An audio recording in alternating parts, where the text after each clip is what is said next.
Hi friends, ഞാൻ നിങ്ങളോടൊപ്പം പുന്നൂറോളം സൈനുദ്ദീൻ. ഇത് ഷെയർ മാർക്കറ്റ് റിവ്യൂ പരിപാടിയുമായിട്ട് നമ്മളിവിടെ ഒരു പുതിയ എപ്പിസോഡുമായിട്ടാണ് വരുന്നത്. അപ്പോൾ എന്താണെന്ന് വെച്ച് കഴിഞ്ഞാൽ, മാർക്കറ്റ് ഇലക്ഷൻ സമയത്ത് വലിയ തോതിലുള്ള മാർക്കറ്റിലുള്ള വൊളാറ്റിലിറ്റി ഉണ്ടായി. ഇതിനകത്ത് എന്തെങ്കിലും സ്കാം നടന്നിട്ടുണ്ടോ? ഇത്ര തോതിൽ ഉയരുക, ഒരൊറ്റ ദിവസം കൊണ്ട് 790 ചില്ലറ പോയിൻ്റൊക്കെ ഉയരുക ഒറ്റ ദിവസം. അതിനുശേഷം 1000 ചില്ലറ പോയിന്റുകളൊക്കെ നിഫ്റ്റിയാണെന്ന് മനസ്സിലാക്കണം, സെൻസസ് അല്ല.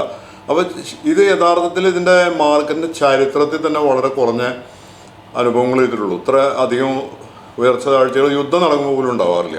അപ്പോൾ ഇതിനകത്ത് സ്കാം ഉണ്ട്, അത് അന്വേഷിക്കണം എന്നൊക്കെ പ്രതിപക്ഷം പറയുന്നുണ്ട്. എന്താണ് ഇത് സ്കാം നടന്നിട്ടുള്ളത്? ഇതിൽ എന്തെങ്കിലും സ്കാം നടന്നിട്ടുണ്ടോ?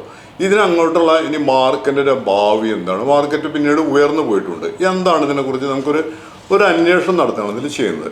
അപ്പോൾ എന്താണ് അതിൻ്റെ ഒരു സിറ്റുവേഷൻസ് എന്ന് നമുക്ക് നോക്കാം. ഈ എക്സിറ്റ് പോളുകളിലൂടെയാണ് ഇത് ഉണ്ടാക്കിയെടുത്തതെന്നാണ് പറയുന്നത്. എക്സിറ്റ് പോള് നമുക്ക് 2024 ഇലക്ഷൻ, ഈ കഴിഞ്ഞ ഇലക്ഷൻ്റെ എക്സിറ്റ് പോളിൻ്റെ സ്വഭാവം നമുക്കറിയാം. അത് ഭരിക്കുന്ന പാർട്ടിക്ക് വേണ്ടി, NDAക്ക് വേണ്ടി തട്ടിക്കൂട്ടിയ മാധ്യമങ്ങളെ വിലക്കെടുത്തുകൊണ്ട്, അല്ലെങ്കിൽ അവരുടെ കൈവശമുള്ള മാധ്യമങ്ങളെയൊക്കെ ഉപയോഗപ്പെടുത്തിക്കൊണ്ട് ഉണ്ടാക്കിയിട്ടുള്ള NDAക്ക് അനുകൂലമായിട്ടുള്ള ഒരു എക്സിറ്റ് പോളാണെന്നാണ് എല്ലാവരും പറഞ്ഞിരുന്നത്. അത് ഇലക്ഷൻ കഴിഞ്ഞപ്പോൾ ബോധ്യമാവുകയും ചെയ്തു. ഈ എക്സിറ്റ് പോൾ എന്തിനു വേണ്ടി ഉണ്ടാക്കി എന്നുള്ളതാണ് അടുത്ത ചോദ്യം വരുന്നത്. അത് മാർക്കറ്റിൽ ഇങ്ങനെ മാനിപ്പുലേഷൻ നടത്താൻ വേണ്ടി ചെയ്തതാണോ? അതിലൂടെ കോടികളുടെ നഷ്ടം സാധാരണക്കാരായിട്ടുള്ള ആളുകൾക്ക് ഉണ്ടായിട്ടുണ്ട്. മാർക്കറ്റ് വീണ്ടും ഉയർന്നു എന്ന് പറഞ്ഞുകൊണ്ട് കാര്യമില്ല. അപ്പോൾ ഈ മാർക്കറ്റ് കുറയുമ്പോൾ ഓപ്ഷനും അതും ഇതും ഈ സ്വിങ്ങും ഒക്കെ ഒരുപാട് വിറ്റ ആളുകളുണ്ടാവും. ഇവർക്ക് എന്തായാലും കാശ് നഷ്ടം വന്നിട്ടുണ്ടാവും. ശരിയല്ലേ? അപ്പോൾ നമുക്കതിൻ്റെ വസ്തുതകൾ എന്താണെന്നുള്ളത് നോക്കാം. ഈ പ്രതിപക്ഷം പറയുന്നതിൽ, ഇന്ത്യ സഖ്യം പറയുന്നതിൽ രാഹുൽ ഗാന്ധി ആരോപിക്കുന്നത്, രാഹുൽ ഗാന്ധി നല്ല പോർട്ട്ഫോളിയോ ഹോൾഡ് ചെയ്യുന്ന ഒരാളാണ്. അദ്ദേഹത്തിന് ഇതിൽ നല്ല അവഗാഹമുണ്ട്, നല്ല ലാഭം കിട്ടിയിട്ടുള്ള നല്ല പോർട്ട്ഫോളിയോ ഒക്കെ സൂക്ഷിക്കുന്ന ഒരാളാണ്. നമ്മളതിനെക്കുറിച്ച് നേരത്തെ പറഞ്ഞു. നമുക്കിതിൽ എന്തൊക്കെയാണ് അതിൻ്റെ കാര്യങ്ങൾ നോക്കാം. ഈ എക്സിറ്റ് പോൾ തട്ടിക്കൂട്ടിയതാണോ? ഇത്തരം കുറേ കാര്യങ്ങളും നമുക്കൊന്ന് അന്വേഷിക്കാം. ഈ മാർക്കറ്റിൻ്റെ ഭാവി എന്താണ്? ഇനി അവിടെ നമ്മുടെ മാർക്കറ്റിൻ്റെ എന്താണ്, നമുക്ക് ഇതിൽ സാധ്യതകളുണ്ടോ, എങ്ങനെയൊക്കെയാണെന്ന് അന്വേഷിക്കാം. ഈ കഴിഞ്ഞ ഇലക്ഷനിൽ സ്റ്റോക്ക് മാർക്കറ്റിൽ വലിയ തോതിൽ സ്കാം നടന്നതായി ഇന്ത്യ സഖ്യം ആരോപിച്ചു. അതുവഴി വ്യക്തിഗത നിക്ഷേപകർക്കും ട്രേഡേഴ്സിനും കോടികളുടെ നഷ്ടമുണ്ടായതായി കണക്കാക്കപ്പെടുന്നു. അത് സത്യമാണത്. 2024 മെയ് 31 22,540 ഉണ്ടായിരുന്ന നിഫ്റ്റി 23,335 കുതിച്ചുയർന്നു. അതായത് ഒറ്റ ദിവസം കൊണ്ട് 759 പോയിന്റിൻ്റെ കുതിപ്പാണ് മാർക്കറ്റിൽ ദൃശ്യമായത്. ഇത് വളരെ അത്ഭുതകരവും അസാധാരണവുമായ ഒന്നാണ്. കഴിഞ്ഞ 10 വർഷങ്ങൾക്ക് ശേഷം ഉണ്ടാകുന്ന ഒരു വലിയ ഉയർച്ചയാണ് ഇതെന്ന് ഈ രംഗത്തെ വിദഗ്ധർ ചൂണ്ടിക്കാണിക്കുന്നു. അതും ഒറ്റ ദിവസങ്ങളിൽ ഇങ്ങനെ ഉണ്ടാവാറില്ല. ചില സ്റ്റോക്കുകളിലൊക്കെ നമ്മൾ അപ്പർ ലിമിറ്റ് ഉണ്ടായതെന്നൊക്കെ പറയാം. ഈ നിഫ്റ്റിയിൽ എങ്ങനെയാണ് ഉണ്ടാകുന്നത്? അതാണ് അതിൻ്റെ ഒരു മാനിപ്പുലേഷൻ നടന്നിട്ടുണ്ടോ എന്നുള്ള എൻ്റെ സംശയം ഉണ്ടാവാനുള്ള കാരണം. ഇതിൽ എന്താണ് സ്കാം അഥവാ അഴിമതി? മാർക്കറ്റ് ഉയരുകയല്ലേ, നല്ല കാര്യമല്ലേ, ശരിയാണ് എന്നിങ്ങനെ തോന്നാം. മാർക്കറ്റ് ഉയരുമ്പോൾ സ്റ്റോക്കുകളുടെ വില കൂടും, നിക്ഷേപകർക്ക് ലാഭം ഉണ്ടാകും. എന്നാൽ ഇതിൻ്റെ ഐരണി അഥവാ വിരോധാഭാസം അവിടെയല്ല. അവിടെയാണ് രാഹുൽ ഗാന്ധിയുടെ ആരോപണത്തിൽ കഴമ്പുണ്ടോ എന്ന് ഏതൊരാളും സംശയിച്ചു പോവുക. മോദി, അമിത്ഷാ തുടങ്ങിയ നേതാക്കൾക്ക് ഇതിൽ പങ്കുണ്ടെന്നാണ് പ്രതിപക്ഷത്തിൻ്റെ ആരോപണം. ഇതിലിപ്പോൾ നമുക്ക് പറയാവുന്ന പോലെ അദാനി ഇവരെയൊക്കെ ഉൾപ്പെടുത്തിയിട്ട് ഇതിനകത്ത് എന്തെങ്കിലും തിരിമറികൾ ഉണ്ടായിട്ടുണ്ടോ, സ്കാം നടത്തിയിട്ടുണ്ടോ എന്നുള്ളത് ഒരു അന്വേഷിക്കേണ്ട കാര്യം തന്നെയാണ്. ഇടയ്ക്ക് പറയട്ടെ, രാഹുൽ ഷെയർ മാർക്കറ്റിൽ മികച്ച ഒരു പോർട്ട്ഫോളിയോ ഹോൾഡ് ചെയ്യുന്നുണ്ട്. കഴിഞ്ഞ കുറേ കാലങ്ങളായി അദ്ദേഹത്തിന് വലിയ നേട്ടവും ഉണ്ടാകുന്നുണ്ട്. രാഹുലിൻ്റെ പോർട്ട്ഫോളിയോയെക്കുറിച്ച് നമ്മൾ നേരത്തെ വീഡിയോ ചെയ്തിട്ടുണ്ട്. അത് നിങ്ങൾക്ക് എൻ്റെ വീഡിയോ ലൈബ്രറിയിൽ പോയാൽ കാണാവുന്നതാണ്. അതിൻ്റെ കുറച്ച് സ്റ്റോക്കുകളെ കുറിച്ച് നമുക്ക് പറയുകയാണെങ്കിൽ മൊത്തം പറയാൻ നമുക്ക് സമയം ഉണ്ടാവില്ല. കുറച്ച് പറയുകയാണെങ്കിൽ പിഡിലൈറ്റ് ഇൻഡസ്ട്രി നിങ്ങൾക്കൊക്കെ അറിയാം, വലിയ ഒരു അധസീവൊക്കെ നിർമ്മിക്കുന്ന വലിയൊരു കമ്പനിയാണത്. വലിയ വളർച്ചയിലേക്ക് മാത്രം പോയിക്കൊണ്ടിരിക്കുന്നതാണ്. പിന്നെ മിൻട്രി നല്ല ഒരു IT കമ്പനിയാണ്. ഹിന്ദുസ്ഥാൻ യൂണിലിവർ നിങ്ങൾക്കൊക്കെ അറിയാം. പിന്നെ നെസ്ലെ ഇന്ത്യ, ഏഷ്യൻ പെയിൻറ്റ്സ് തുടങ്ങിയ വേറെ നല്ല സ്റ്റോക്കുകൾ അദ്ദേഹത്തിൻ്റെ ഫോളിയോയിലുണ്ട്. പിന്നെ മ്യൂച്വൽ ഫണ്ടുകളും ഹോൾഡ് ചെയ്യുന്നുണ്ട്. അപ്പോൾ ഇതൊക്കെ കാര്യം. ഞാനിപ്പോൾ ഇതിനെക്കുറിച്ച് പറയുന്നത് എന്തുകൊണ്ടാണെന്ന് വെച്ചാൽ രാഹുലിൻ്റെ മാർക്കറ്റിനെ കുറിച്ചുള്ള അവഗാഹത്തെക്കുറിച്ചും താല്പര്യത്തെ പറ്റിയും സൂചിപ്പിക്കാൻ വേണ്ടിയാണ്. വിഷയത്തിലേക്ക് വന്നാൽ മാനിപ്പുലേഷൻ ഉണ്ടായോ എന്ന് ചോദിച്ചാൽ ഉണ്ടായിരിക്കാൻ സാധ്യതയുണ്ട്. കാരണം വലിയ തോതിൽ അടിസ്ഥാനരഹിതമായ എക്സിറ്റ് പോൾ ഉണ്ടാക്കി അതിലൂടെ ഈ സ്കാം തരപ്പെടുത്തി എന്നാണ് ആരോപണം. അങ്ങനെയുണ്ടെങ്കിൽ അത് വലിയൊരു പ്രശ്നം തന്നെയാണ്. നമുക്കൊക്കെ അറിയാവുന്നതുപോലെ 2024 എക്സിറ്റ് പോൾ ശുദ്ധ അസംബന്ധമായിരുന്നു. തികച്ചും NDAക്ക് വേണ്ടി മാധ്യമങ്ങളെ വിലക്കെടുത്തുകൊണ്ട് ഉണ്ടാക്കിയെടുത്ത ഒരു എക്സിറ്റ് പോൾ. ഇതിൻ്റെ പിന്നിൽ രാഷ്ട്രീയ താല്പര്യം മാത്രമല്ല, സാമ്പത്തിക തിരിമറി നടക്കാനുള്ള ഉദ്ദേശവും ഉണ്ടായിരുന്നു എന്ന് വേണം സംശയിക്കാൻ. എക്സിറ്റ് പോൾ ഫലം വന്നപ്പോൾ മോദി വിളിച്ചു പറഞ്ഞു എല്ലാ വ്യക്തിഗത നിക്ഷേപകരോടും ട്രേഡേഴ്സിനോടും വലിയ തോതിൽ വാങ്ങിക്കൂട്ടുവാൻ വേണ്ടിയിട്ട്. ഇത് കേട്ട പാതി കേൾക്കാത്ത പാതി ആളുകൾ മാർക്കറ്റിലേക്ക് ചാടി വീണു. 31-ാം തീയതി വെള്ളിയാഴ്ച ക്ലോസ് ചെയ്ത അത് പിന്നെ ശനിയും ഞായറും മാർക്കറ്റ് അവധിയാണല്ലോ. മാർക്കറ്റ് അടുത്ത ദിവസം തിങ്കളാഴ്ച തുറക്കുമ്പോൾ വലിയ ഗ്യാപ്പ് അപ്പ് ഓപ്പണാണ് ഉണ്ടായത്. നിങ്ങൾക്കൊക്കെ മാർക്കറ്റ് പരിശോധിച്ചാൽ അറിയാം. നമുക്ക് വേണമെങ്കിൽ ചാർട്ടൊന്ന് ചെക്ക് ചെയ്ത് നോക്കാം. അതിനർത്ഥം വലിയ ഇൻസ്റ്റിറ്റ്യൂഷൻസ് മാർക്കറ്റിൽ ഇടപെട്ടു, മാനിപ്പുലേഷൻ നടത്തി എന്നുള്ളതാണ്. സ്വാഭാവികമായും ഉയർന്ന മാർക്കറ്റിനൊപ്പം സാധാരണക്കാരും വലിയ തോതിൽ വാങ്ങിക്കൂട്ടി. മാർക്കറ്റ് ഉയരുമ്പോൾ ആളുകൾ എന്ത് ചെയ്യും? ഇത് ഇനിയും കുറേ കൂടി പോകാനുണ്ട്, നമുക്ക് ഈ റാലിയിൽ പങ്കെടുത്താൽ കുറച്ചപ്പുറത്ത് വെച്ച് നമുക്ക് എക്സിറ്റ് ചെയ്യാം. ഈ ബസ്സിൽ കയറി കഴിഞ്ഞാൽ, ബസ് നല്ല വേഗത്തിൽ പോകുന്നൊരു ബസ്സാണ്, അതിൽ കയറി കഴിഞ്ഞാൽ കുറച്ച് ദൂരം പോയിട്ട് നമുക്ക് നമ്മുടെ ലാഭം എടുത്ത് നമുക്ക് ചാടാം എന്ന് വിചാരിച്ചാണ് കയറുന്നത്. പക്ഷേ ഇത് പിന്നെയും കുറച്ച് കയറി കഴിഞ്ഞാൽ പിന്നെയും കയറും എന്ന് വെച്ചിട്ട് വിടാതെ സൂക്ഷിച്ച് നിൽക്കും. അങ്ങനെ നിൽക്കുമ്പോൾ എന്തുണ്ടാവും? അവരുടെ കാശ് കുറച്ച് കഴിഞ്ഞാൽ അത് തിരിച്ചിറങ്ങാൻ തുടങ്ങും. ഈ വാങ്ങിച്ച് കൂട്ടുന്നവരൊക്കെ വിൽക്കാൻ തുടങ്ങും. കാരണം അത് ഇൻസ്റ്റിറ്റ്യൂഷൻ ബയേഴ്സാണ്, അവർക്ക് സാധാരണക്കാരെ കിട്ടണം. അപ്പോൾ ഇറങ്ങാൻ തുടങ്ങും. അപ്പോൾ വിൽക്കാൻ എന്ത് ചെയ്യാൻ പറ്റില്ല, ചിലപ്പോൾ വിൽക്കില്ല. നീ കുറച്ചുകൂടി നോക്കാം, കുറച്ചും കൂടി കയറുമെന്ന് നോക്കാം, വീണ്ടും കയറുമെന്ന് നോക്കാമെന്ന് വിചാരിച്ച് നിൽക്കും. മാർക്കറ്റ് സ്വഭാവം ഏറെക്കുറെ അങ്ങനെയാണല്ലോ. അങ്ങനെ അത് വലിയ തോതിൽ ഇവർ താഴ്ത്തിക്കൊണ്ടുവരും. അങ്ങനെ വലിയ നഷ്ടം ഉണ്ടാവും. അപ്പോൾ എന്താണെന്ന് നമുക്ക് നോക്കാം. വലിയ തോതിൽ വാങ്ങിക്കൂട്ടും. മാർക്കറ്റ് ഉയർത്താനും താഴ്ത്താനും വൻകിടക്കാർക്ക് സാധാരണ നിക്ഷേപകരെ ഉപയോഗപ്പെടുത്തേണ്ടതുണ്ടെന്ന് നിങ്ങൾക്കൊക്കെ അറിയാം. കാരണം സാധാരണക്കാരുടെ നോർമൽ ഈ ബയേഴ്സിൻ്റെ, വ്യക്തിഗത ബയേഴ്സിൻ്റെ ആ ഒരു സാന്നിധ്യം ഉണ്ടാകുമ്പോഴാണ്, അവർ വാങ്ങുകയൊക്കെ ചെയ്യുമ്പോഴാണ് ഇതിന് മാറ്റം ഉണ്ടാകുന്നത്. അല്ലാണ്ട് ഇൻസ്റ്റിറ്റ്യൂഷൻസ് അവർക്ക് അത് ഉയർത്താനും താഴ്ത്താനും കഴിയും. പക്ഷേ ഇവരുടെ ഒരു പ്രസൻസ് ആവശ്യമാണ്, ഒരു ഇടപെടൽ ആവശ്യമാണ്. നിഫ്റ്റി 750 പോയിൻ്റ് ഒറ്റ ദിവസം കൊണ്ട് കുതിച്ച് ഇലക്ഷൻ റിസൾട്ടിൻ്റെ ദിവസമായ 4-ാം തീയതി 23,269 നിന്നും നിഫ്റ്റി 1980 പോയിൻ്റ് കൂത്തി.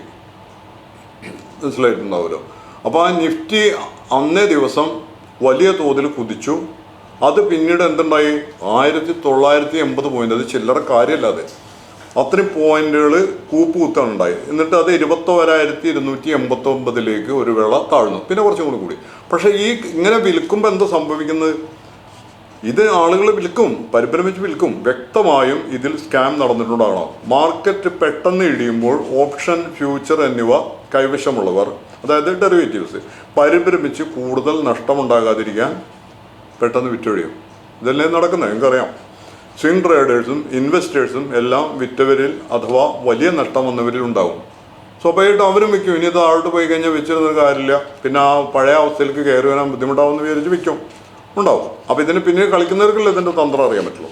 ഈ നഷ്ടമാണ് സ്കാമേഴ്സിന് കിട്ടുന്ന ലാഭം. ഇങ്ങനെ പെട്ടെന്ന് ഇവർ വിറ്റൊഴിയുമ്പോൾ ആ വിറ്റൊഴിയുന്ന കാശ് ഇവർ ഷോർട്ട് സെല്ല് ചെയ്യും. അതായത് ഇപ്പോൾ ഉദാഹരണത്തിന് നിഫ്റ്റി 23,000 നിൽക്കുകയാണെങ്കിൽ ഓപ്ഷൻ സ്വാഭാവികമായിട്ട് എടുത്തിട്ടുള്ള ആൾക്കാരുണ്ടാവും. അവർ പരിപാലിച്ച് വിൽക്കും. അപ്പോൾ ആ ഒരു സ്പോട്ടിൽ വെച്ചിട്ട് ഇവർ വാങ്ങിക്കും.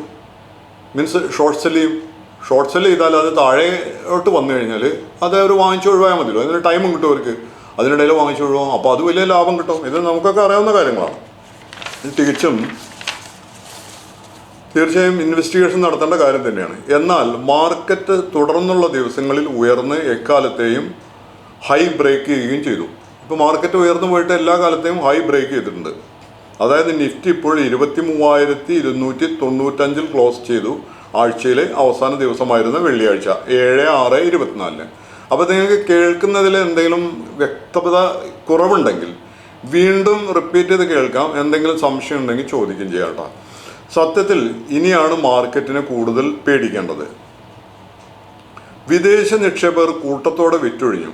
ചൈനയുടെ സാമ്പത്തിക സ്ഥിതി മോശമായതുകൊണ്ട് അവിടെ കുറഞ്ഞ വിലയ്ക്ക് സ്റ്റോക്കുകൾ ലഭിക്കുന്നത് കൊണ്ട് അവരങ്ങോട്ട് പോയി എന്നൊക്കെ പറയുന്നുണ്ടെങ്കിലും അതിൽ ചെറിയ ശതമാനം മാത്രമേ വസ്തുതയുള്ളൂ. കാരണം ഈ ഇലക്ഷൻ സമയത്ത് മാർക്കറ്റിൽ ഇടപെട്ടിട്ടുള്ളത് ഇന്ത്യൻ ഇൻസ്റ്റിറ്റ്യൂഷണൽ ഇൻവെസ്റ്റേഴ്സ് തന്നെയാണ്. കാരണം ഫോറിൻ ഇൻവെസ്റ്റേഴ്സ് നേരത്തെ കുറച്ച് വിൽക്കാൻ തുടങ്ങിയിട്ടുണ്ട്. അത് നിങ്ങൾക്ക് ഡാറ്റാസ് പരിശോധിച്ചാൽ മനസ്സിലാക്കാൻ പറ്റും. അത് തന്നെയാണ് അന്വേഷണ വിധേയമാക്കേണ്ടതും. സ്റ്റോക്കുകൾ അല്ലാതെ ഇപ്പോൾ പെട്ടെന്ന് വന്നിട്ട് മോദി പറയുകയാണ്, അല്ലെ ആരെങ്കിലും പറയുന്നത് വാങ്ങിക്കാൻ സാധാരണക്കാർ വാങ്ങിച്ചാൽ അത് മാർക്കറ്റ് ഉയരില്ല. അതെല്ലാവർക്കും അറിയാവുന്ന കാര്യമാണല്ലോ. ഈ ചെറിയ ഈ വ്യക്തിഗത ഇൻവെസ്റ്റേഴ്സ് അല്ലെങ്കിൽ ട്രേഡേഴ്സ് ചെയ്ത് കഴിഞ്ഞാൽ ഇത് മാർക്കറ്റിൽ ചലിപ്പിക്കാൻ പറ്റില്ലല്ലോ.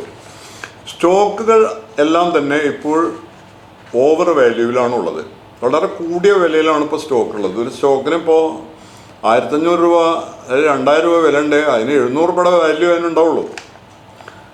ഇപ്പോഴത്തെ വിലയ്ക്ക് വാങ്ങിച്ചു കഴിഞ്ഞാൽ തീർച്ചയായും നഷ്ടം വരാൻ സാധ്യതയുണ്ട്. കൂടുതൽ കറക്ഷൻ ഉണ്ടാകാനും ഇടയുണ്ട്. നല്ല തോതിൽ കറക്ഷൻ ഉണ്ടാകുമ്പോൾ മികച്ച ഷെയറുകൾ നോക്കി ബൈ ഓൺ ഡിപ്സ് അടിസ്ഥാനപ്പെടുത്തി വാങ്ങാവുന്നതാണ്. നമുക്ക് ഇനി ഇതിനെക്കുറിച്ച് ചില ചാർട്ടുകളും പരിശോധിക്കാം. നമുക്ക് ട്രേഡിംഗ് വേണ്ടി ചാർട്ടുകളിൽ പോയി പരിശോധിക്കാം എന്തൊക്കെയാണ് അന്ന ദിവസങ്ങളിൽ നടന്നിട്ടുള്ളതെന്ന്. ഇനി മാർക്കറ്റിൽ അപ്പോൾ എന്തൊക്കെയാണ് സംഭവിക്കാൻ പോകുന്നു, ഇനി എന്താണ് മുന്നോട്ട് എങ്ങനെയാണെന്നൊക്കെ നമുക്കൊന്ന് ചാർട്ട് പരിശോധിച്ചിട്ട് ഇതിലൂടെ കുറച്ച് നമുക്ക് മനസ്സിലാക്കാൻ പറ്റും. അപ്പോൾ നമ്മൾ സൂചിപ്പിച്ചല്ലോ ബൈ ഓൺ ഡിപ്സിലൂടെ വാങ്ങിക്കുകയും ചെയ്യാം. പക്ഷേ ഇപ്പോൾ വാങ്ങിക്കരുത്. നല്ല കറക്ഷൻ ഉണ്ടാവും. കറക്ഷൻ ഉണ്ടാകുന്നതിനനുസരിച്ച് മാത്രം അതിൻ്റെ ഫണ്ടമെൻ്റൽസൊക്കെ നോക്കിയിട്ട്, ഇനി അതല്ല നിങ്ങൾ സ്വിംഗ് ട്രേഡിങ് ചെയ്യുന്ന ഒരാളാണെങ്കിൽ വല്ലാതെ ഫണ്ടമെൻ്റൽസ് നോക്കേണ്ട ആവശ്യമില്ല. അതിൻ്റെ മൂവിങ് ആവറേജ് ഒക്കെ, അതല്ലെങ്കിൽ അതിൻ്റെ ബൈ സോണിലാണോ സെൽ സോണിലാണോ ഉള്ളത്, സപ്ലൈ ആൻഡ് ഡിമാൻഡ് സോണ്. ഇപ്പോൾ നമ്മൾ ഡിമാൻഡ് സോണിലാണ് ഉള്ളതെങ്കിൽ നമുക്ക് വാങ്ങിക്കാമല്ലോ. അപ്പോൾ അതൊക്കെ ആ സ്റ്റോക്കിനെ കുറിച്ച് പഠിച്ച് മാത്രമേ ചെയ്യാൻ പാടുള്ളൂ. അതല്ലെങ്കിൽ നിങ്ങൾ അതിനെക്കുറിച്ച് അറിയുന്നവരോട് ചോദിച്ച് മാത്രമേ ചെയ്യാൻ പാടുള്ളൂ. അതുമല്ലെങ്കിൽ നല്ല മികച്ച സ്റ്റോക്കുകൾ വില കുറയുമ്പോൾ വാങ്ങിക്കുക, അങ്ങനെ ഇൻവെസ്റ്റ് ചെയ്യുക, അങ്ങനെ പാടുള്ളൂ. പഠിക്കാതെ ഇതിൽ ഇറങ്ങരുത് ഒരിക്കലും. നമുക്ക് ചാർട്ടിലേക്ക് പോകാം. നമുക്ക് ഇത് എങ്ങനെയാണ് ഇത് സംഭവിക്കുന്നതെന്ന് നമുക്കൊന്ന് പരിശോധിച്ച് നോക്കാം. അതായത് ഈ ഇതിൻ്റെ ചാർട്ട് ഇപ്പോൾ നമ്മളിത് കാണിക്കുന്നതെന്ന് പറഞ്ഞു കഴിഞ്ഞാൽ ഈ ചാർട്ട്, അതായത് നിഫ്റ്റിയുടെ ചാർട്ടാണ് നമ്മൾ കാണിക്കുന്നത്. നിഫ്റ്റിയുടെ ഡേ ചാർട്ടാണിത്. ഡേ ആണ് നമ്മൾ കാണിക്കുന്നത്. അപ്പോൾ ഡേ നമുക്ക് പറയണമെന്നുണ്ടെന്ന് വെച്ചെങ്കിൽ ഇപ്പം 31 മുതലാണ് ഇത് നടക്കുന്നത്. 31 കാണുന്നത്. ഇവിടെ 31-ൻ്റെ മെയ് 31-ൽ എന്താണെന്ന് നമുക്ക് നോക്കാം. അതിൻ്റെ എവിടെയാണ് ഇത് ക്ലോസ് ചെയ്തതെന്നുള്ളത് നമ്മൾ നേരത്തെ പറഞ്ഞ പോലെ തന്നെ നമുക്കതിൻ്റെ ഒരു പെന്ന് എടുത്തിട്ട് ഒരു ഇതെടുത്തിട്ട് 31 ഡേ ചാർട്ട് ക്യാൻഡിലാണ് കാണുന്നത്. ഈ കാണുന്ന ഒരു ഡേ ക്യാൻഡിൽ ഈ ഒരു ഡോജി പോലെയാണ് ഉണ്ടാക്കിയിട്ടുള്ളത്. അപ്പോൾ അതിൻ്റെ അർത്ഥം അവിടെ എന്തെങ്കിലും ഒന്ന് സംഭവിക്കുന്നുള്ളതാണ്. അപ്പോൾ അത് പറഞ്ഞ പോലെ തന്നെ 22,520 കിടന്ന കണ്ടോ അതിൻ്റെ റേഞ്ച് എന്ന് പറഞ്ഞാൽ 22,533 കിടന്നത് 22,530 വന്നിട്ട് നേരെ ഏതുവരെ പോയി, അതായത് 3-ാം തീയതി.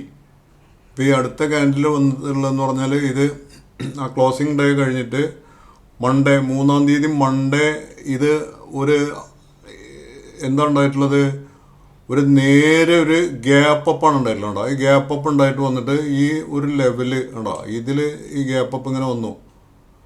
പിന്നെ വീണ്ടും ഒരു അംബ്രല്ല മോഡലിൽ ഉണ്ടാവുകയാണ് ചെയ്തിട്ടുള്ളത്. കേട്ടോ, ഒരു അംബ്രല്ല മോഡലുള്ള ഒരു ക്യാൻഡിലാണ് ഇവിടെ സൃഷ്ടിച്ചിട്ടുള്ളത്. അപ്പോൾ ഇവിടെ വന്നപ്പോൾ ഇത് സംഭവിച്ചിരിക്കുന്നത് എത്രയിലേക്കാണ് ഇത് കുത്തിച്ച് ചാടിയിട്ടുള്ളത്. ഈ കുത്തിച്ച് ചാടിയതാണ് ഈ കാണിക്കുന്നത്. 23,336 കുത്തിച്ച് ചാടിയത്. അപ്പോൾ വലിയൊരു കുതിച്ചുചാട്ടം നമ്മൾ നേരത്തെ എൻ്റെ ഡാറ്റാസ് പറഞ്ഞിരുന്നു. അതിൻ്റെ അനുസരിച്ച് വലിയൊരു കുതിച്ചുചാട്ടം ഉണ്ടായിരുന്നു കേട്ടോ. അപ്പോൾ ഇത്രയും ആളുകൾ വളർച്ചത് പോകുന്നതിനോടൊപ്പം ആളുകൾ വാങ്ങിയിട്ടുണ്ട്. നമുക്കിതൊരു 1 hour ക്യാൻഡിലേക്ക് പോവുകയാണെങ്കിൽ ആളുകളുടെ വാങ്ങുന്ന ആ ഒരു രീതി നമുക്ക് ഇതിൽ നിന്ന് മനസ്സിലാവും. ഉണ്ടോ 1 hour ക്യാൻഡിലേക്ക് പോയപ്പോൾ ഇവിടുന്ന് ഉണ്ടോ ഇത്രയും ഇങ്ങനെ ഇവരൊറ്റ ലെവലിൽ അങ്ങോട്ട് വാങ്ങിപ്പോയിരിക്കുകയാണ്.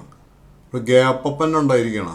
അപ്പോൾ അതിൻ്റെ ശേഷം സംഭവിക്കുന്നത് നമുക്ക് നോക്കാം. വീണ്ടും അത് 24-ാം തീയതി ഇലക്ഷൻ്റെ അന്നത്തെ ദിവസമാണ് 4-ാം തീയതി എന്ന് പറയുന്നത്. ഈ 4-ാം തീയതിയിൽ വന്നപ്പോൾ എന്ത് സംഭവിച്ചു? നമുക്ക് ഡേ ക്യാൻഡിലേക്ക് തന്നെ പോവാം. 4-ാം തീയതി വന്നിട്ട് ഈ ഡേ ക്യാൻഡിൽ നമ്മൾ പരിശോധിക്കുകയാണെങ്കിൽ ഡേ ക്യാൻഡിലേക്ക് നമുക്ക് പരിശോധിച്ച് അതിൻ്റെ മാർക്കറുണ്ട് അവിടെ. അപ്പോൾ ഡേ ക്യാൻഡിൽ വന്നിട്ട് ഇങ്ങനെ പരിശോധിക്കുമ്പോൾ ഇതാണ് അതിൻ്റെ 4-ാം തീയതിക്കലത്തെ ഡേ ക്യാൻഡിൽ. 4-ാം തീയതിക്ക് ഇത് ഒഴിവാക്കാം നമുക്ക്. ഇത് ഒഴിവാക്കി കഴിഞ്ഞാൽ ഈ 4-ാം തീയതിക്കലത്തെ ഡേ ക്യാൻഡിലാണിത്.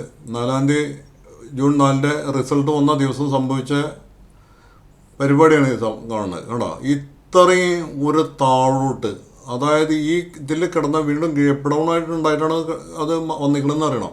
22,331 കിടന്ന കേട്ടോ ഈ ഒരു റേഞ്ചിൽ കിടന്ന ഒരു ഇതാണ് നമ്മൾ ബ്രഷ് വെച്ച് നോക്കണ്ട. ഈ ഒരു റേഞ്ചിൽ കിടന്ന ഒരു സംഗതിയാണ് ഇത്. നേരെ കുത്തനെ ഒരു ഗ്യാപ്പ് ഡൗൺ ഉണ്ടാക്കി നേരെ ഇങ്ങനെ താഴോട്ട് വന്നു. അവർ 1 hourലേക്ക് പരിശോധിക്കുകയാണെന്ന് എന്താ വെച്ചെങ്കിൽ അത് നമ്മൾ 1 hourൽ എത്ര കണ്ട് സെല്ലിംഗ് പ്രഷർ ആളുകൾക്ക് ഉണ്ടായിട്ടുണ്ടെന്നുള്ളത് നമ്മൾ മനസ്സിലാക്കേണ്ട ഒരു വസ്തുതയാണ്. ഈ സെല്ലിംഗ് ഇതുണ്ടായിട്ടുള്ള ആദ്യത്തെ 1 hourൽ നിന്നാണ് ഈ 24-ാം തീയതി ആദ്യത്തെ 1 hourൽ നിന്ന് ഇതിവിടെ വന്നിട്ട് 22,339 വന്ന് തൊട്ട് വീണ്ടും ഒന്ന് ഉയർന്നു പോയി. പക്ഷെ ഉയർന്നു കൊണ്ടായാലും പിന്നെയും വിൽപ്പന സമ്മർദ്ദം ഉണ്ടായിട്ട് ലാസ്റ്റ് അത് ഏതുവരെ പോയി?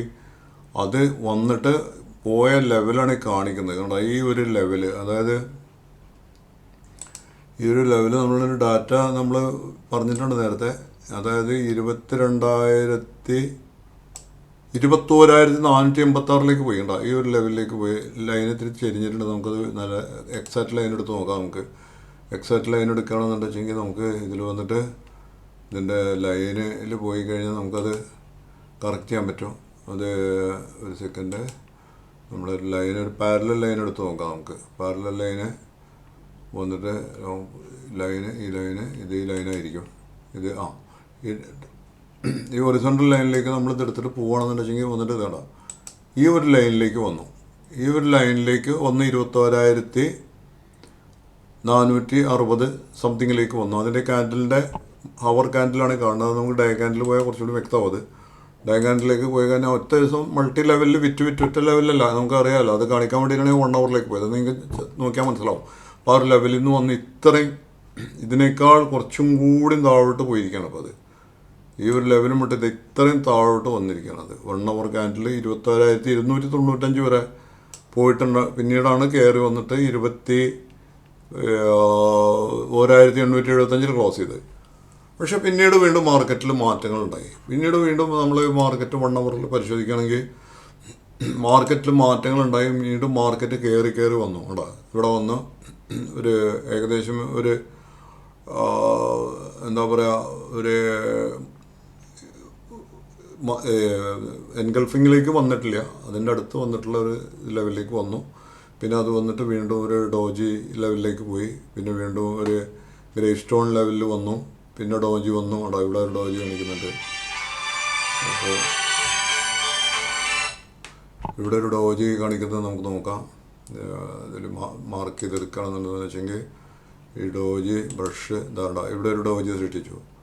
ഇവിടെ ഒരു ഡോജി ഒരു ഡോജി ഇത് അവർ ക്യാൻഡിലാണ് ഡോജി സൃഷ്ടിച്ചു. പിന്നെ അത് ഇതൊരു അംബ്രല്ല ലെവലിലേക്ക് വന്നു. പിന്നെ അങ്ങോട്ട് തുടർച്ചയായിട്ടുള്ള കയറ്റാണ്. ഇപ്പോൾ വലിയ ലെവലിൽ കയറി പോയിട്ട് ഏകദേശം ഈ ഒരു ലെവലിൽ 21,300 ലെവലിലേക്ക് ഇത് പോയി. 21,300 ലെവലിലാണ് നിൽക്കുന്നത്. അപ്പോൾ ഈ ഒരു ലെവലിൽ നിൽക്കുമ്പോൾ ഇനി നമ്മൾ വാങ്ങരുത്. എന്തൊക്കെ കാരണങ്ങളുണ്ടായാലും ഫോറിൻ ഇൻവെസ്റ്റേഴ്സ് തിരിച്ചു പോയാലും അവർ വരും എന്നാണ് പറയുന്നത്. അവർ വന്നാലും ഈ ലെവലിലൊന്നും അവർ വാങ്ങിക്കില്ല. സെല്ലിംഗ് പ്രഷർ ഉണ്ടാവും മാർക്കറ്റിൽ. അപ്പോൾ കറക്ഷൻ ഉണ്ടാവുന്നതിനനുസരിച്ചിട്ട് നമ്മൾ എന്ത് ചെയ്യണം, ഒരു കൂടുതൽ കറക്റ്റ് ചെയ്ത് വരുന്നതിനനുസരിച്ച് നമ്മൾ എന്ത് ചെയ്യണം, ബൈ ചെയ്യണം. ഓരോ കറക്ഷനിലും നല്ലൊരു കറക്ഷൻ വന്നു കഴിഞ്ഞാൽ ബൈ ഓൺ ഡിപ്പ് എന്നുള്ള ലെവലിൽ ചെയ്യണം. നമ്മൾ ഈ മാർക്കറ്റ് ഇനിയും ഈ ഒരു ലെവലിലേക്ക് പോകും. അതായത് മാർക്കറ്റ് നമുക്കിനി വരാവുന്നൊരു ലെവലെന്ന് പറഞ്ഞാൽ നമുക്കൊരു 1 ഡേ ക്യാൻഡിൽ വീണ്ടും എടുക്കാം. 1 ഡേ ക്യാൻഡിൽ എടുക്കുമ്പോൾ നമുക്ക് ഇതുണ്ടോ, അപ്പോൾ എവിടുന്ന് അത് കയറി പോയിട്ടുള്ളത്, ഈ കയറിപ്പോയ ലെവലെന്ന് പറഞ്ഞാൽ ഇത് നേരത്തെ നിലനിന്ന ആ ഒരു ലെവൽ എന്ന് പറഞ്ഞാൽ 23,000 വരെ ടച്ച് ചെയ്തിട്ടുണ്ടായി. ഇപ്പോൾ 23,000 പോയിട്ട് ഇപ്പോൾ അത് ഏതുവരെ പോയി, അത് വീണ്ടും പോയിട്ട് 23,357 വരെ പോയി.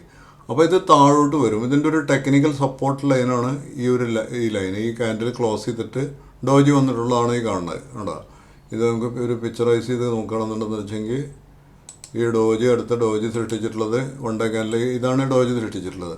അപ്പോൾ ഇതിൻ്റെ ഒരു താഴെ ലെവലിൽ വരെ വീണ്ടും വരാം, ഈ ഒരു ലെവലിൽ വരെ വരാൻ വേണ്ടി, അതായത് 22,630 വരാം. പിന്നെ ചിലപ്പോൾ കയറി പോയേക്കാം, പക്ഷെ വീണ്ടും വരാം, അടുത്ത സപ്പോർട്ടിലേക്ക് ചിലപ്പോൾ പോവാം. ഈ സപ്പോർട്ടിൽ, അപ്പോൾ ഈ സപ്പോർട്ട് എന്ന് പറയുമ്പോൾ നമുക്ക് കാണാം, ഇതിൻ്റെ സപ്പോർട്ട് എന്ന് പറഞ്ഞാൽ ഇതാണ്. അടുത്ത സപ്പോർട്ട് വരുന്നത് ഇവിടെ നിന്നാണ് സപ്പോർട്ട് എടുത്തിട്ടുള്ളത്. കണ്ടോ, ഈ ഒരു ലൈനിൽ, ഈ ലെവലിൽ സപ്പോർട്ട് എടുത്തു. അപ്പോൾ അത് ഏറെക്കുറെ ഒരു 22,100 ആ ലെവലിലേക്കൊക്കെയാണ്. ആ ലെവലിലൊക്കെ വരുമ്പോൾ കിട്ടുകയാണെങ്കിൽ നല്ലതാണ്. ആ ലെവലിൽ കിട്ടുമ്പോൾ നമുക്ക് വീണ്ടും മേടിക്കാം. നിഫ്റ്റി അല്ലേ, അത് സ്വാഭാവികമായിട്ട് ഇങ്ങനെ കയറിപ്പോയി മാർക്കറ്റ് ഇങ്ങനെ കയറി പോകും. നിഫ്റ്റി 50 എന്ന് പറയുമ്പോൾ നല്ല സ്റ്റോക്കുകളാണ് കയറിപ്പോകും. അപ്പോൾ ഇത്തരം ഓരോ ഈ സപ്പോർട്ടുകളുണ്ട്. അപ്പോൾ ആദ്യത്തെ സപ്പോർട്ടാണ് നമ്മൾ പറഞ്ഞത്, ആദ്യം കയറിപ്പോയി 22,800 22,800 ഈ കാണുന്ന സപ്പോർട്ട്. ഈ സപ്പോർട്ട് ഇറങ്ങിയിട്ടാണ് പിന്നെ ഇങ്ങോട്ട് വന്നിട്ട് വീണ്ടും ഈ കാണിക്കുന്ന ഈ ലൈന് നിങ്ങൾ കണ്ടിട്ടുണ്ടാവും. ഈ ലൈന് ഒന്നുകൂടി നമുക്ക് വരയ്ക്കാതെ, അത് ഒരു സെക്കൻഡ്, നമുക്കത് ഒന്നുകൂടിയും വരയ്ക്കുകയാണെന്ന് വെച്ചെങ്കിൽ ഈ ലൈന് ഇവിടെ നിൽക്കുന്നത്, ഈ ലൈന് അത് റിമൂവ് ചെയ്തു. അപ്പോൾ ലൈന് നമുക്കൊന്ന് വീണ്ടും നോക്കുകയാണെന്ന് വെച്ചെങ്കിൽ അതിൻ്റെ ഒരു ബ്രഷ് എടുത്തിട്ട് ഇതുണ്ടോ, ഈ ലെവൽ വരെ വരാം. പക്ഷേ ഈ ലെവൽ നമ്മൾ പ്രതീക്ഷിക്കരുത്. ഈ ലെവൽ എന്ന് പറഞ്ഞാൽ 21,900 അതൊന്നും വരില്ല, സമീപകാലത്തൊന്നും വരില്ല അത്. പക്ഷേ അത് വന്നാലൊക്കെ കിട്ടുകയാണെങ്കിൽ നല്ലതാണ്. പക്ഷേ അതിൻ്റെ ഇടയ്ക്കിടയ്ക്ക് നമുക്ക് വാങ്ങിക്കാം. അപ്പോൾ ഈ ഒരു ലെവലിൽ നമ്മൾ പറഞ്ഞില്ലേ 22,800, അതുപോലെ തന്നെ ഒന്നുകൂടി താഴോട്ട് വന്നിട്ട് ഈ ഒരു ലെവൽ ഇവിടെ കുറേ കൂടി താഴെ ലെവലാണ് 22,120. ഇങ്ങനെ ഇടയ്ക്കിടയ്ക്ക് ബൈ ഓൺ ഡിപ്പ് വാങ്ങിക്കാം നല്ല കമ്പനികൾ. അപ്പോൾ ഈ നിഫ്റ്റി റിലേറ്റഡ് തന്നെയാണ് ഈ സ്റ്റോക്കുകളും ഉണ്ടാവുക. അപ്പോൾ നിഫ്റ്റി താഴോട്ട് വരുമ്പോൾ വേണം നമ്മൾ എന്ത് ചെയ്യാൻ വേണ്ടിയിട്ട്, വാങ്ങാൻ വേണ്ടി. ഒരു സ്റ്റോക്ക് താഴോട്ട് വന്നാൽ നമ്മളതിൽ പോയിട്ട് പെട്ടെന്ന് ചാടി കയറി വാങ്ങരുത്. കാരണം സ്റ്റോക്ക് താഴോട്ട് വന്ന അവസ്ഥയിൽ ഇതൊന്നും ആരും പറഞ്ഞു തരാത്ത കുറേ കാര്യങ്ങളാണ്. നിങ്ങൾ കുറേ പഠിക്കുമ്പോൾ മനസ്സിലാക്കേണ്ട കാര്യം. അതായത് ഒരു സ്റ്റോക്ക് താഴോട്ട് ഇറങ്ങി വന്നു വെച്ചിട്ട് നമ്മൾ കയറി വാങ്ങിച്ചു കഴിഞ്ഞാൽ അതിൻ്റെ അടുത്ത ദിവസമോ അതിൻ്റെ പിറ്റത്തെ ദിവസം ഈ നിഫ്റ്റി താഴോട്ട് ഇറങ്ങണമെന്നുണ്ട് വെച്ചാൽ, ഈ നിഫ്റ്റി അല്ലെങ്കിൽ സെൻസെക്സ് താഴോട്ട് ഇറങ്ങണമെങ്കിൽ ഈ സ്റ്റോക്കും താഴോട്ട് പോകും. അപ്പം നമ്മളെ വാങ്ങിച്ച ലെവലിൽ താഴോട്ട് പോകും. അപ്പം നമുക്ക് നഷ്ടം വരും. അപ്പം ചെയ്യാനുള്ള ഒരു മെത്തേഡ് എന്ന് പറഞ്ഞാൽ നമ്മൾ സ്റ്റോക്ക് കുറഞ്ഞ് കിടക്കുന്നുണ്ട് വെച്ചെങ്കിൽ അത് അപ്പോൾ വാങ്ങിക്കരുത്. നിഫ്റ്റി ഇറങ്ങിയിട്ട് നിൽക്കണ്ടോ, നിഫ്റ്റി ഇറങ്ങും, അടുത്ത ദിവസങ്ങളൊക്കെ ഇറങ്ങുന്നുണ്ടോ എന്ന് നോക്കണം. അപ്പോൾ നിഫ്റ്റി ഇറങ്ങി ഒരു സപ്പോർട്ട് ലെവൽ ഇതുപോലെ നിഫ്റ്റിയിൽ ഉണ്ടാക്കിയെടുക്കുമ്പോൾ ആ സപ്പോർട്ട് ലെവലിൽ നിന്ന് വീണ്ടും കയറി പോവാം. അതൊരു ഡിമാൻഡ് സോണിലായിരിക്കും. അത് ഇപ്പോൾ അതുപോലെ ഡിമാൻഡ് സോണാണ്. അപ്പോൾ നമ്മളിപ്പോൾ പറഞ്ഞ പോലെ ഇതൊരു ഡിമാൻഡ് സോണാണ്. കണ്ടോ, ഈ ഏരിയ ഒരു ഡിമാൻഡ് സോണായി ക്യാൻഡിലിൻ്റെ. അപ്പോൾ ആ ഡിമാൻഡ് സോണിൽ നിന്ന് ഇങ്ങനെ കയറി പോരി പോകുന്നുണ്ടല്ലേ, അത് ഇവിടെ തന്നെ ഇവിടെയൊക്കെ നമ്മൾ കയറി പോകുന്നത് കാണാം. ഇവിടെ ഇതൊരു ഡിമാൻഡ് സോണാണ്. കണ്ടോ, ഈ ഒരു ലെവലൊരു ഡിമാൻഡ് സോണാണ്. ഇങ്ങനെ ഈ ഡിമാൻഡ് സോണുകൾ നമുക്ക് കിട്ടും. ആ ഇതൊക്കെ ഒരു ഡിമാൻഡ് സോണാണ്. ഈ ഡിമാൻഡ് സോണുകളിൽ നമ്മൾ എന്ത് ചെയ്യണം, ബൈ ചെയ്യണം. ആ ഡിമാൻഡ് സോണിൽ നമുക്ക് ഓപ്ഷൻ ബൈ ചെയ്യണവർക്ക് ഓപ്ഷൻ ബൈ ചെയ്യുക, അല്ലാത്തവർക്ക് സ്റ്റോക്കുകൾ വരുമ്പോൾ സ്റ്റോക്ക് കയറിപ്പോവും. അപ്പോൾ ഈ നിഫ്റ്റി കയറുന്നതിനോടൊപ്പം സ്റ്റോക്ക് കയറുള്ളൂ, അല്ലാതെ കയറണ അപൂർവമാണ്. അപ്പോൾ നമ്മളൊരു സ്റ്റോക്ക് നേരത്തെ പറഞ്ഞ പോലെ കുറഞ്ഞ് കിടക്കണമെന്ന് കൊണ്ടിട്ട് അതിൽ കൊണ്ടുപോയിട്ട് ഇടരുത്. ഇട്ടോണ്ട് കുഴപ്പമൊന്നുമില്ല, ഇൻവെസ്റ്റ് ചെയ്തിട്ട് കുഴപ്പമൊന്നുമില്ല. പക്ഷേ പിന്നെയും നിഫ്റ്റി താഴോട്ട് വരുമ്പോൾ അതും താഴോട്ട് വരും. അപ്പോൾ പ്രത്യേകിച്ചും ഫണ്ടമെന്റലി നല്ല സ്റ്റോക്കുകൾ വേണം ഇൻവെസ്റ്റ് ചെയ്യാൻ മേടിക്കാൻ വേണ്ടിയിട്ട്. പക്ഷേ ഈ സ്വിങ്ങിനാണെന്നുണ്ടെങ്കിൽ അത്ര ഫണ്ടമെന്റലി സ്ട്രോങ് അല്ലാത്ത നല്ല ഈ മൊമെൻറ്റം കമ്പനികൾ നോക്കി വാങ്ങിക്കാവുന്നതാണ്. മൊമെൻറ്റം സ്റ്റോക്കുകൾ നോക്കി വാങ്ങിച്ചാൽ അത് ഈ മാർക്കറ്റ് വരുന്നതിനനുസരിച്ച് ലാഭം ഉണ്ടാവും. പക്ഷേ എപ്പോഴും ശ്രദ്ധിക്കേണ്ട കാര്യം എന്ന് വെച്ചാൽ നിഫ്റ്റി താഴെ കിടക്കുമ്പോൾ വേണം മേടിക്കാൻ വേണ്ടി. നിഫ്റ്റി കയറി കിടക്കുമ്പോൾ സ്റ്റോക്ക് കുറവാണെന്ന് പറഞ്ഞിട്ട് മേടിക്കരുത്. അപ്പോൾ സ്റ്റോക്ക് കുറയാൻ സാധ്യതയുണ്ട്. ഇതൊക്കെയാണ് നമുക്കിതിൽ പറയാനുള്ളത്. നല്ല ഈ ഓപ്ഷൻ ട്രേഡിങ്ങിലേക്ക് പോവാതിരിക്കാന്നല്ലോ. ഓപ്ഷൻ ട്രേഡിങ്ങിൽ ഞാൻ നിങ്ങൾക്ക് ഇതിലൊരു കാര്യം കൂടി കാണിച്ചു തരുന്നുണ്ട്.